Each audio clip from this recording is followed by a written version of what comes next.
Hi, everybody. Diana here at Sew in Common. Welcome in. I'm so glad to be with you for this video, which is week 2 of our February block of the month. Week 2 is always our inspiration video where we talk about things that can help us with fabrics and threads and all those kinds of things. So tools sometimes as well. And this week we're going to hopefully inspire you because we're going to talk about fabric. We're going to talk about fabric scale. We're going to talk about prints that read as solids or low volume prints. Those are this kind of a similar idea.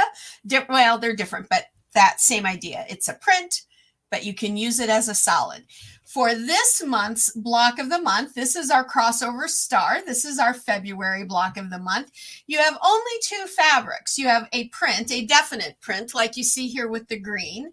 And then you have a second fabric, which is like this goldish orange. I have used a print that reads as a solid, but you can also use a solid. Some of you have been asking me this week, I'm having trouble with this print reading as solid business. Can we talk about that?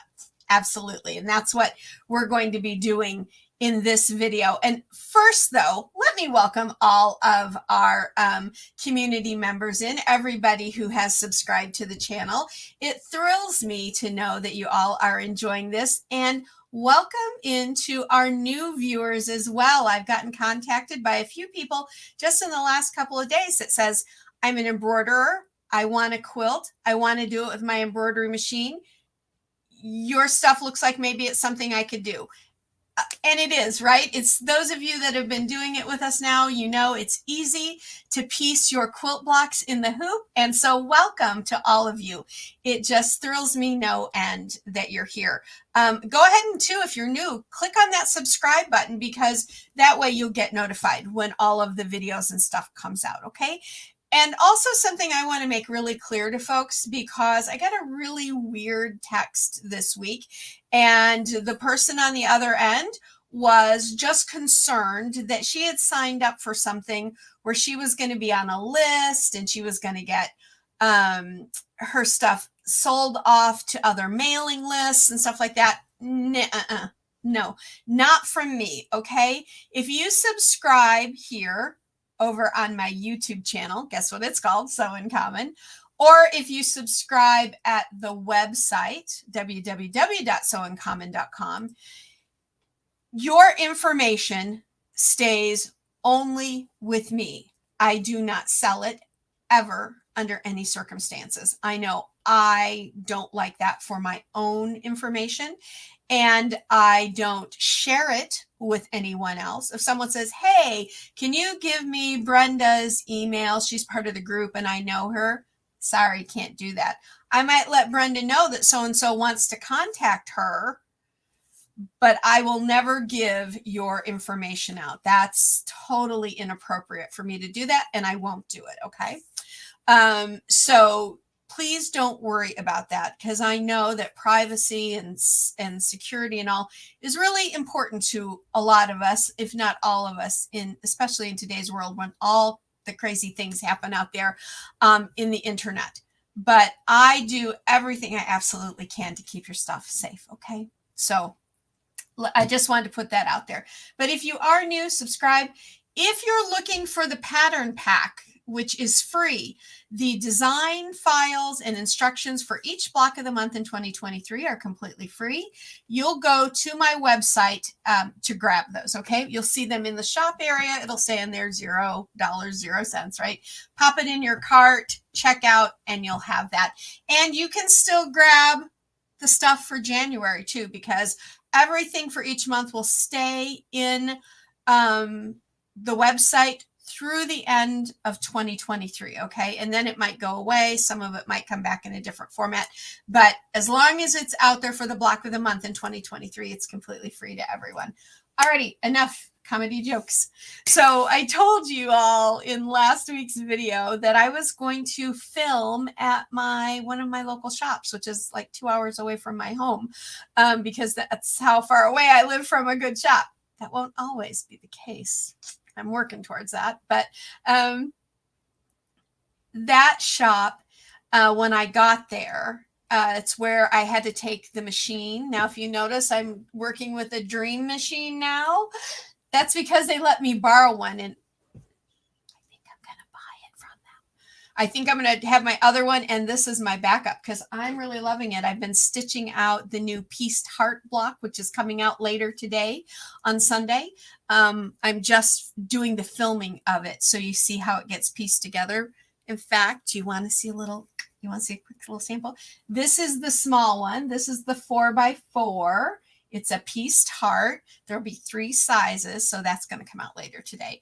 But when we were over there, they were really busy. They were demonstrating to customers. They had customers getting fabric cut, and I love seeing local shops busy. So I felt that filming would be a little bit of an interference for them, and I didn't want to do that. However, I was able to grab some photographs, which I'm going to show you here in a moment. But that shop is the Fabric Center in Morris, Illinois. They do Brother, Juki, and Janome machines. Go check out if you're in the Will, Grundy, Kankakee, Livingston County areas. I think Dwight is in Livingston County in Illinois. I hope I got that right. Go check them out. They're a beautiful shop. In fact, let me share my screen with you. So here is their webpage, right? www.fabriccenteril.com. They don't know that I'm doing this, but because I took some pictures over there, I wanted to share their website and stuff with you in case you're in the area. Over 7,000 bolts of fabric, and I can tell you they have wonderful fabrics. They have great classes, so you can see all of that. Their address is 301 Liberty Street, so they're right on the main street. There's a photo. That's a great photo of their Brother machines, some of their Brother machines. What you're seeing is about a fourth of what they have machine-wise. They have a whole big area still of that that you can't see in that photo. So they have a really great place. Go check them out if you're in that area, or check out their website. If you're outside the area, I know they would love that. So why don't we start now with the fabric photographs that I took from there, and you all can see some of the beautiful fabrics because they work with what we're talking about today. So in this first fabric shot we see here, we see these beautiful kind of a creamy taupey combination colors. And these are definitely fabrics that I would say read as solid because the colors are so similar within it. It's not like a taupey background and bright blue dots. It's that soft white creamy dot in this one. Now for your B fabric this month, your B fabric would be the one that would either be a solid or a print that reads as solid. I would definitely use that one. I definitely use that one. I might even use that one or even that one as I see them. So there's several there that I would definitely use for a B fabric or a background fabric. When I say B fabric, I'm talking about the B fabric for this month's block. Here is one rack of their low volume prints. I'm sure you all have seen these. They're becoming more and more popular. They're really popular if you like doing collage quilting. And hang on to your socks because we've got collage quilting coming with our embroidery machines this year. I've been digitizing away some patterns. I still need to test them, and also that's going to be a couple months down the road. But if you like collage quilting, hang on, that's coming. But these are another rack of their fabrics. Now, if you're like me and you love bright colors, if you love Tula Pink, K Facet, all of those kinds of folks, designers, you would love these. Now, would I use these as a printed fabric that reads as a solid? If it worked with the rest of my fabrics, I sure would, because these fabrics are really scattered. Overall, this fabric is green. Overall, this fabric is a pinky purple. Overall, this is a yellowy gold, and so on. So I would certainly use those, but it has to work with your other fabrics. And that might get into a little bit of what we're going to talk about under the camera here in a bit, and that's scale. So we'll hang on with that one, but I love those. Those were beautiful. here is one of their standing racks of batik fabrics. Now, batiks are great if you are brand new to piecing in the hoop or you tend to get confused about, do I lay my fabric down, face up? There's a simple rule to that. And remember, it's first fabric always face up. All other fabrics start right sides down. But if you get confused, or you're new to the process and you don't want to have to worry about that, try batiks, because batiks are the same on the front and the back. So that works really well. There are some here I would definitely use as a background fabric, or my B fabric for a block like this one. I would use this one. I would probably use this one and this one, maybe even that one. They're really beautiful though. Batiks are just lovely fabrics. And here is just part of their batik collection. This wall goes on more over on this side where you can't see it, and they have several more of those standing racks that you were just seeing in the last photograph, but they just have some absolute beautiful batiks there. So that's the photographs from their the fabric center that I took while I was there.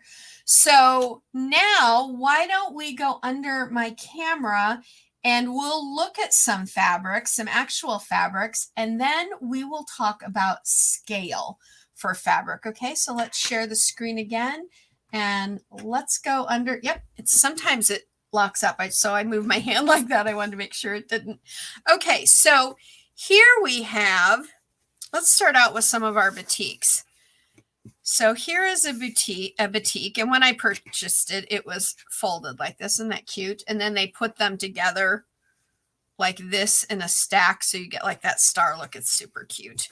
But here is one. Oh boy, I would certainly use this as my B fabric for this month, especially if I had blues and greens in my main A fabric. But this is the front. This is the back. And can you tell a difference where those? No, because batiks, the process of making a batik actually creates it the same on the front and the back. And this is one that I would definitely use as a B fabric for this month's crossover star block of the month. Now, this is also a batik fabric. And really pretty, isn't it? I love that big flower. But again, to show you, these look the same on the front and the back. Would I use this for a background fabric for this month? Probably not, because of the scale. And I doubt that it would work in with a print really well. However, we're going to set this one aside for a moment, and we will talk about it again when we talk about scale. Here's another batik again. Absolutely, I would use this as my print that reads as solid, or my B fabric for this month. I would have not a problem at all with that, especially if I had lavenders and purples in my A fabric. That would work great. Set that one aside. One more batik. I won't unfold this one. Same idea, same on front and back. Now, this one is interesting, though. Actually, I will unwrap this one because this one is interesting. See how this one has the little gold flecks? That's actually metallic. Let's look on the back. Not the same. Ooh. Now, the batik is the same front and back, but what they've done with this fabric, they've run it through another process to add the gold at the end just on the front. They didn't run it and add it on the front and the back. So this is not one that I would pick up and go, oh, batik, I'll use it because it'll be the same on the front and the back, because this one won't be the same on the front and the back.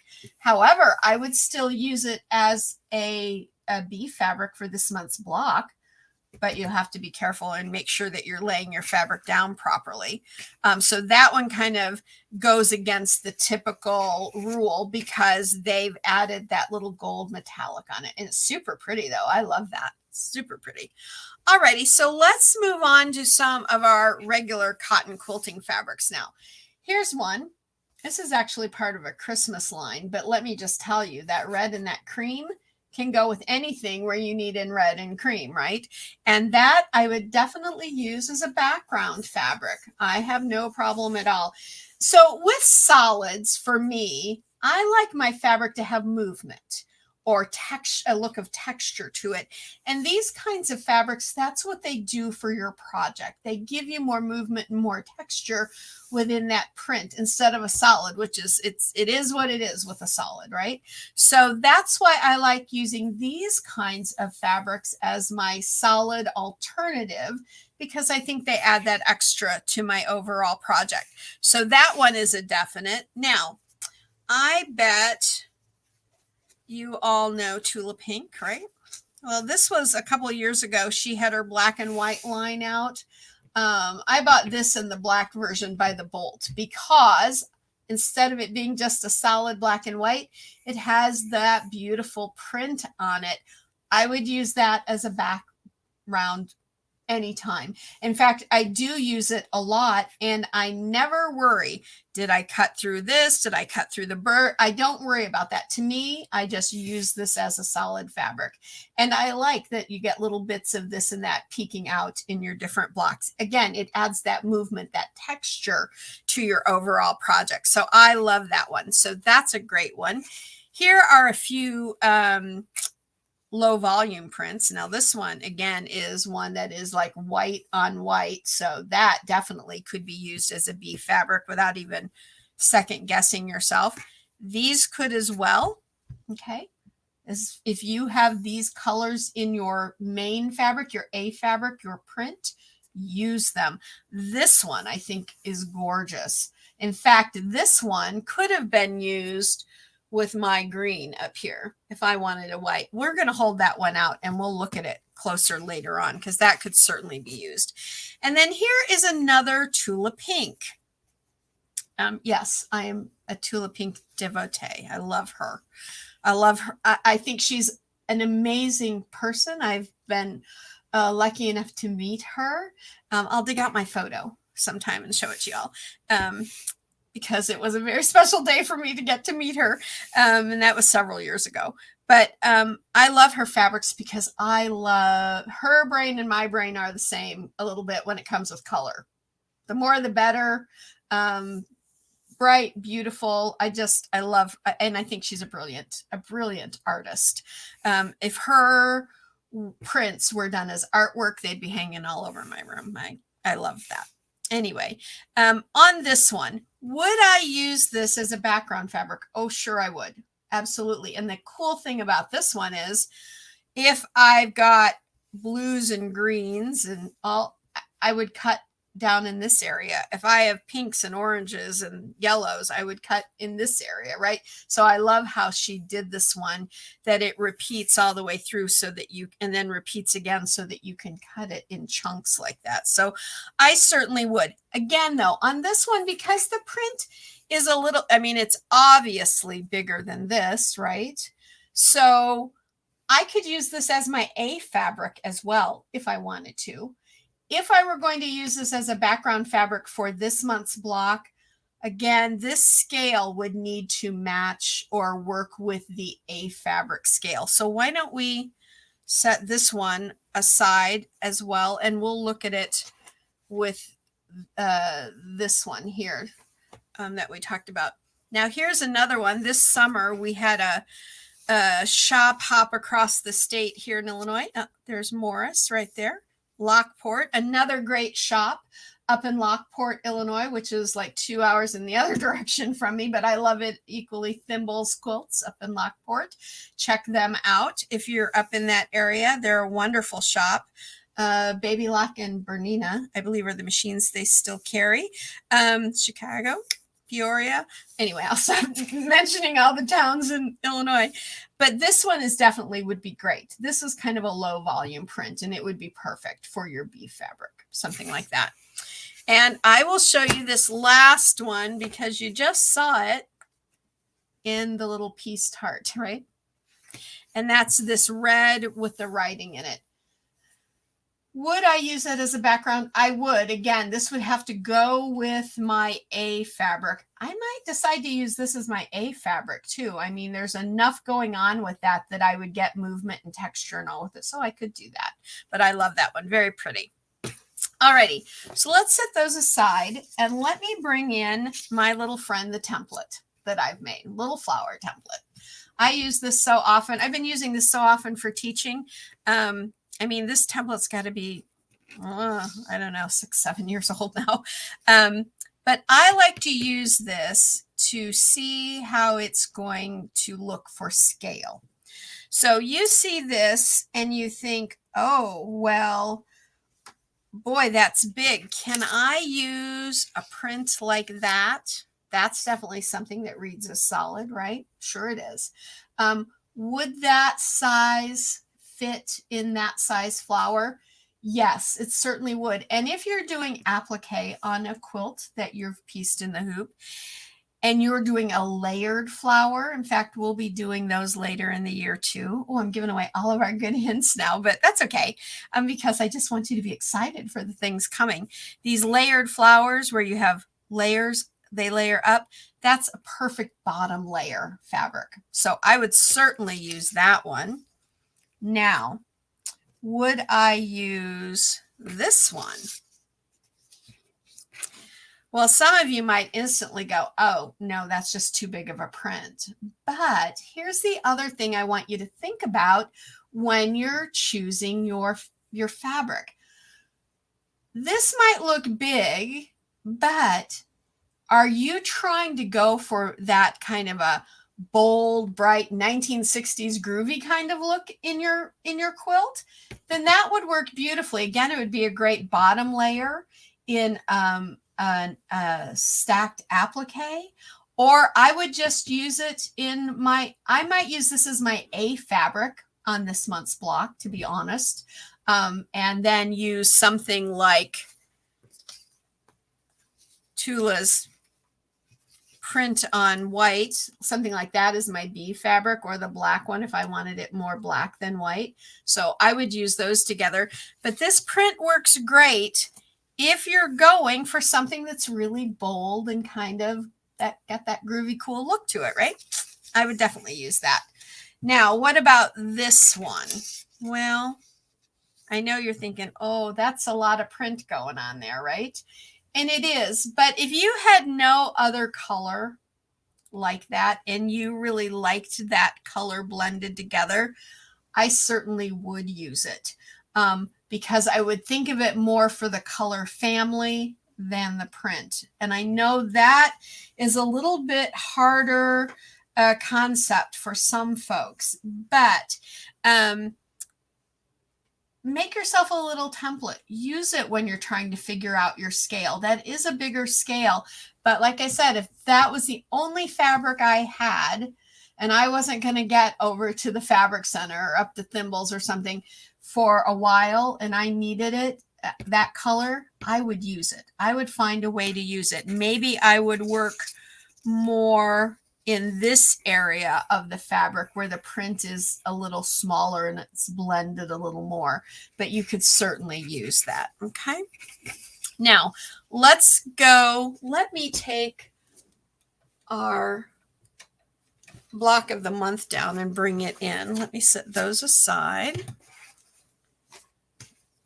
Here's our block of the month. Now I said that I might use this instead of the gold if I want. Now these two fabrics, I'll just tell you, came from the same fabric line, so they were meant to go together. I didn't have to worry about were they going to work because they were meant to work together. And that's one great thing that we have as our advantage nowadays with fabric, is that designers make collections that work together. Back in the day when I was learning to quilt and sew back in the 60s, you had to go in and pick everything yourself and did this work and did this, because there weren't really collections like we have today. So this is great for us. However, if I didn't want to use this gold in here, I could certainly use that to go with my print. That would look beautiful. It would give that star a whole different look. In fact, the star itself would probably pop out more with this white background, because white is going to make it kind of come out a little bit more, because that is a deeper color. So yeah, I'd certainly use those. Those would be beautiful together. Really beautiful. In fact, if I make another one, I might use that. I'm loving this fabric more and more as I see it. Okay, so let's bring in the Tula fabric that I showed you, and let's look at it with our template.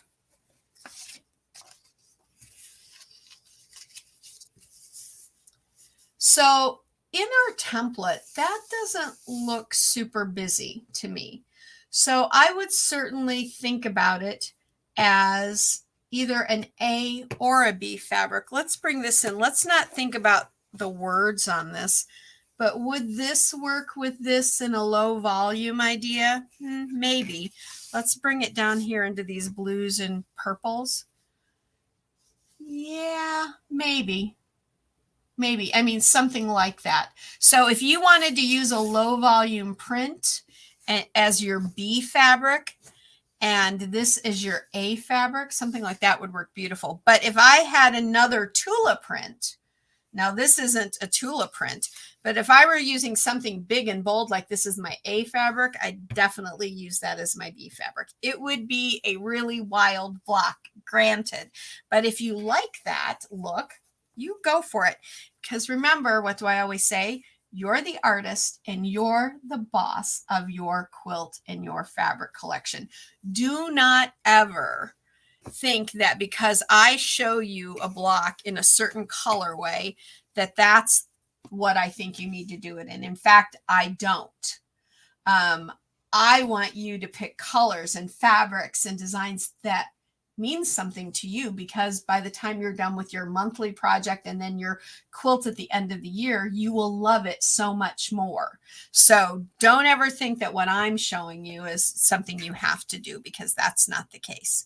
So yeah, I would definitely use that. In fact, I'll keep this one out and see if I can find something, another Tula fabric. Well, any other Tula fabric will go with that. So that was an easy question to answer. Anything else will go with it. So what about this little guy? Again, this is kind of a bold batik. So motion detected at the GFV1GH012344. That's the camera alarm on our front door. Because I'm in a different part of the house, I have a camera set up at the front door because I don't always hear people knock. And I think my husband just got home and he triggered it when he drove into the garage. But when you use the template, let's get back to fabric, right? When you use this template on here, kind of the scale of that kind of goes away. I'm a little surprised there. So I could maybe go ahead and use that as my B fabric, especially if I wanted these deep purple eggplant colors to be like the overall color. Or if I wanted a lot of that pinky, I could put it over here. Yeah, I might. I know it's really bold, but depending on what your A fabric is, you could even use that as your A fabric. And then maybe choose something with the purples or the pinks in it as your B fabric. So what about this as your A fabric? That is your B fabric. Maybe that might work really well, because this is a little more subdued than this. But again, if that's all I had, you better believe I'd try to find a way to make it work, because that really takes the scale of it away when it's cut down smaller, because there's so much purple there. So that one would be one, like I would put it out and then I would start looking at fabrics together and in the end decide whether or not I wanted to use it. And that's what I do a lot of the time in my fabric selection process. Even if I'm using fabrics that are meant to go together, I'll put out several of them and then I'll say yes and yes, definitely no. And I kind of work them through that way. And that helps me decide which ones I'm going to use. Let's go back to our camera now And I'll unshare there. So what do you all think about that? Do you feel a little bit more secure about choosing your fabric and choosing your scale? If you have questions about prints, low volume prints, prints that read as solids, all of that, or scale, please put them in the comments and I will get back and answer them to you, because sometimes you guys think of something that I don't during the video, and then I can answer it. Then maybe I'll do a shorts video on it here on YouTube that'll give you a little tip and trick. And let me remind you folks, we have a ton of shorts out there now. The shorts videos, they're called. Check them out because they're tips and tricks to help you.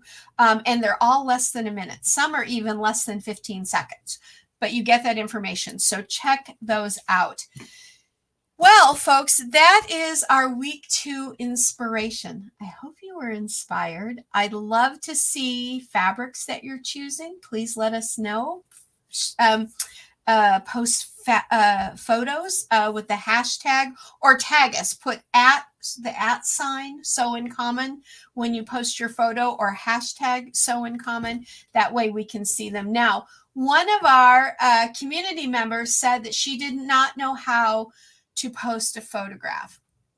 Legitimate. It's kind of something new in the last few years for a bunch of us. There's several ways to do it. You can do it by your phone. You can do it with a digital camera. I will do a little video this week on how to do that. But I'm going to tell you right now, every camera can be a little bit different. So play around a little bit with your camera. And one of the best things you can do is hop on your internet server, type in, how do I download a photo from and list your camera, and it will give you instructions, okay? And then you can post them over at the Sew in Common Facebook page.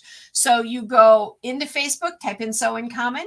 That page will come up. You can post your photos over there. Post away, because all that's there now are announcements and stuff that you see here, but for folks that only use Facebook.